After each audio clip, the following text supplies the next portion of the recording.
Hey guys, welcome to another episode of Fix It Friday. I know it's been a while since I've made a video, been super busy at work, but I'm going to try to start making some more again. Say hey Amos.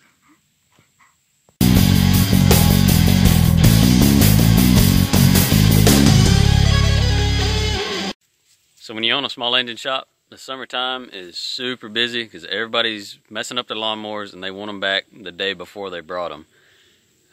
So I haven't had time to really make any videos, but it's starting to slow down now. It's not raining as much, it's not as hot, grass isn't growing as well, and a lot of tillers are starting to come in. This here is my personal tiller. It was my grandpa's. It's not the original motor, it's a Troy Bilt Horse. Now it's got a Briggs & Stratton 1450 series. They rate them in torque now instead of horsepower, which is probably better, but I think this one's somewhere around 11 horse, something like that. But it's 14.5 foot-pounds of torque. And it runs really well, but if you leave the gas on, the carburetor will start flooding. It'll start coming out of the overflow. Float's sticking. So I'm just going to rip the carb off, clean it out real well, and put it back together.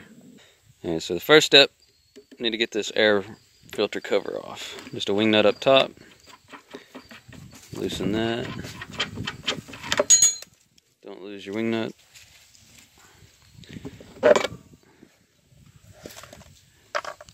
Dirty air filter. Another wing nut on top of that. Pull that off.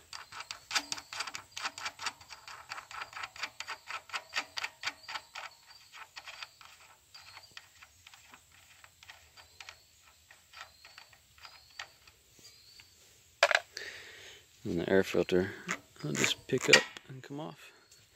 Set that over to the side. Alright, and then your carburetor's in behind here. This is choke, this is fuel on and off, throttle. You need to remove these two 10mm nuts, and then this plastic housing will come off.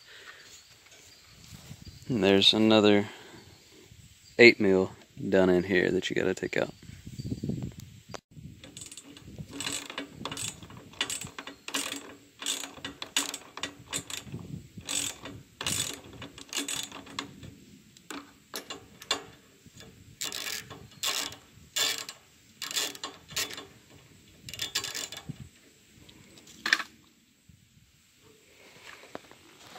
Hey, little buddy.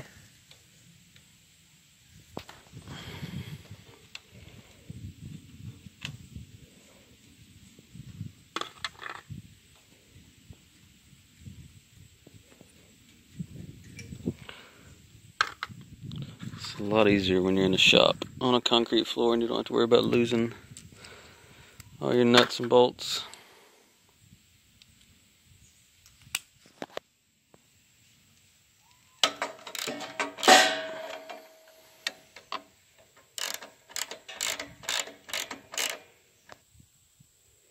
So once you get that bolt out, these two nuts loose, this cover here is pressed in, just a little tab, pull tab there. So just pull that back. On the back side, you got a crankcase vent hose. Disconnect that, and then this cover will slide towards you. And hopefully you'll have enough room between your frame roll cage thing if you've got one of these. Oh boy, that's not looking good.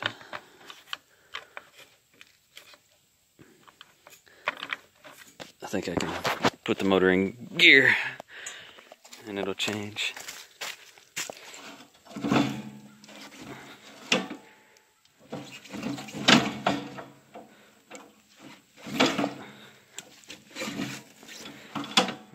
Maybe.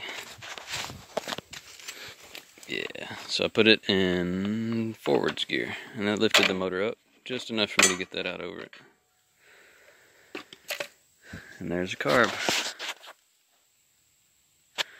Just need to disconnect throttle cable and spring, disconnect the fuel line with a little squeeze clamp down there, and it'll slide right off of these two. Just don't lose the gasket that's on the back side, and don't rip it. The carb off. Ended up having to loosen this roll cage. There's a bolt there with a nut on it. And then another one there. Took those two nuts off. And let me flex the cage enough to slip the carb off. And here it is. So on the carb, taking the bowl off, you got two bolts down here. The one that's on the angle is just a drain. The one in the center is the one you want to take out. Take that out and let you pull the bowl off. And this one's pretty bad. It's just got ethanol does that. It looks like dirt, but it's dried gas. It forms like a resin. You can see a little better on the float there, this stuff. It looks kind of like a film almost. So it's probably just underneath that float needle. You pull this rod, get the float off, and get that needle out of there, and spray it out really well. See if I can pull that jet out of there. Inside that passage there is the main jet, which is this.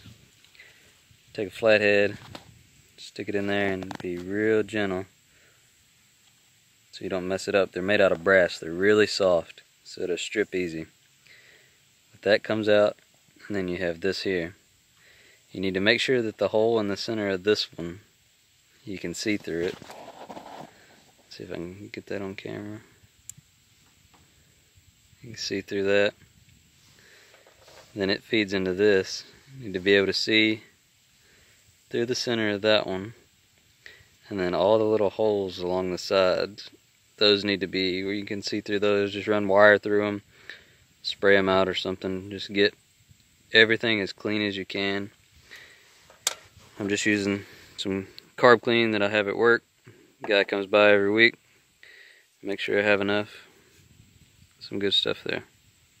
You want to look for when you have this apart is the tip of this. Some of them are rubber, some aren't. This one is. Make sure that rubber is not deteriorated or anything. And on this, the hole there where it sits, clean that out really well. I've seen a blade of grass or a hair even get stuck down in there, and it'll keep it from shutting off all the way. Just like any other carb, run wire through these little bitty passages here, spray carb cleaner through them. If you spray in there and you can't see it coming out or anywhere, it's stopped up. You need to keep working with it until you can. There's none on this side, just the air fuel mixture there. So when I sprayed through, I believe it was this one, it was coming out of the wall over here. At first it wouldn't, but I kept messing with it and it finally started coming out of that mixture needle port. So now I'm going to reassemble it and see if she's still flooding. So I got the carb back on with a lot of finagling, and I put fuel in the tank. I'm going to test it before I reassemble everything in case it's not clean enough and I got to pull it all back off. At least this will be a few steps closer to being off. So I'm going to turn the fuel on and see if it starts leaking.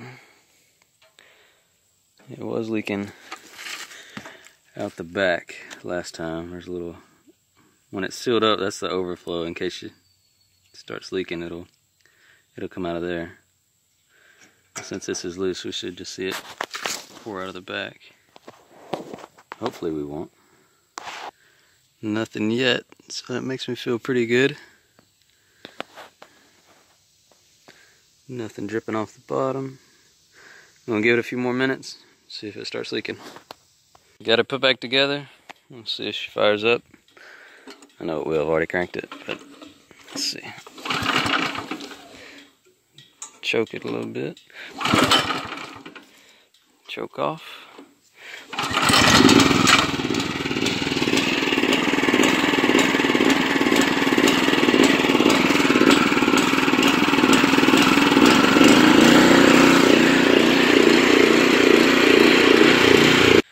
So there you go. It's running. It's got a little lope to it at idle and about half throttle, but wide open it smooths out. It's probably still something in there. Hopefully running it we'll clean it out. Maybe it's got a little bit of old gas left in the tank, but it should do good. It's not flooding anymore. It's not running out of the overflow. So I'm just going to run it the way it is. Thanks for watching, guys. Please subscribe to the channel. That way I can keep making more videos. Amos. Hey, buddy. You going to help us today?